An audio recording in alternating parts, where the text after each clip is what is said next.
Positive affirmations are incredibly popular. Millions of people practice positive affirmations in the morning to help them sleep, for success, for abundance, for self-love, for manifestation, for anxiety, for work. There are positive affirmations for women, for men, and for children. There are daily affirmations, mantras, and meditations for an abundance mindset. However, I am not a fan of positive affirmations.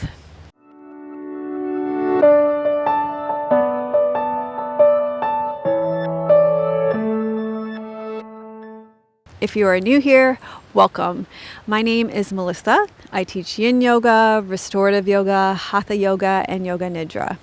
I'm a student of Tibetan Buddhism in the lineage of Chogyam Trungpa with Dharma Ocean. I tend to agree with Pema Chodron that affirmations are like screaming that you're okay in order to overcome the whisper that you're not. Maybe you're okay. Well, no big deal. None of us are okay, and all of us are just fine. I love that quote. To me, affirmations are a way to fight against our reality. They're a desire to escape our current situation. When we push our agenda of positive affirmations, we may be judging ourselves or our circumstances as some way inadequate. Positive affirmations often start from a place of judgment, resistance, and striving for some kind of ego ideal that is currently not happening in our lives.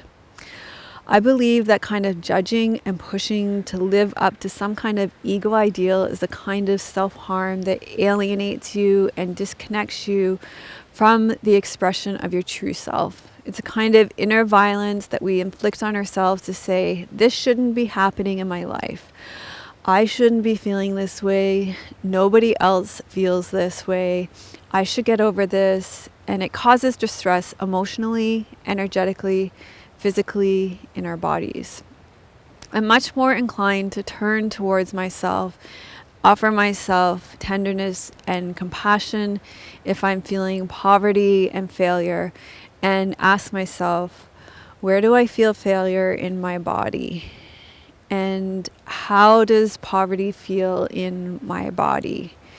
I try to remind myself that millions of other people in the world are experiencing poverty and failure. Not only do they experience poverty and failure, but they also experience feelings of poverty, feelings of failure several times a day. And that's when I start to feel connection rather than isolation. No longer am I the one experiencing these feelings, and am I the one trying to push past them into success and abundance. And then I can ask myself, what do I need right now? What generosity can I offer myself in this moment? Maybe it's a short walk in a nearby park that reminds me of the lush resources available in our beautiful city, and I can reconnect with the feeling of blessing for living here. Or maybe it's going back and reading some of the thank you notes that I've received that reminds me that I'm not a failure. Maybe reaching out to others and thanking them for how they have contributed in a positive way to my life that will give me a sense of connection and expansion, and that will open my heart to connect to others with a sense of abundance and success. So being a spiritual person doesn't mean that all your experiences are only positive. This is what I call being a spiritual zombie or a spiritual pancake.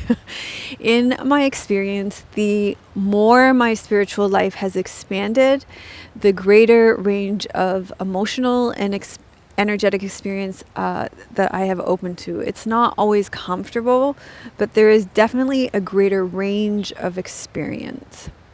So positivity, happiness, calmness, peacefulness, groundedness, and bliss are not the only barometers for spiritual presence.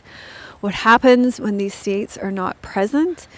We tend to judge ourselves harshly, and we resist our emotional and energetic experience. We tend to feel as though we have failed.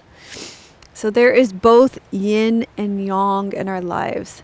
Sometimes our lives will be expanding, and sometimes they will be contracting. day turns into night, the tide comes in and it goes out. To insist that wealth constantly flows into my life goes against the natural flow and rhythm of yin and yang. We always have the opportunity to take a step back and question the ideas and beliefs that we are clinging to with affirmation. This takes courage. Some abundant mindsets fail to recognize how the ebb and flow of life. This is the same mindset that has caused our environmental crisis, one where we believe we can continually take without the respect for the limitation of resources. This is the precious and sacred potential that we have as human beings to connect with the wisdom of our hearts. If you made it all the way to the end of this video, give it a thumbs up. If it gave you a different way to think about positive affirmations today, and put "I am connected with the wisdom of my heart" in the comments. Thank you so much for your attention today, and I will see you in the next video. Namaste.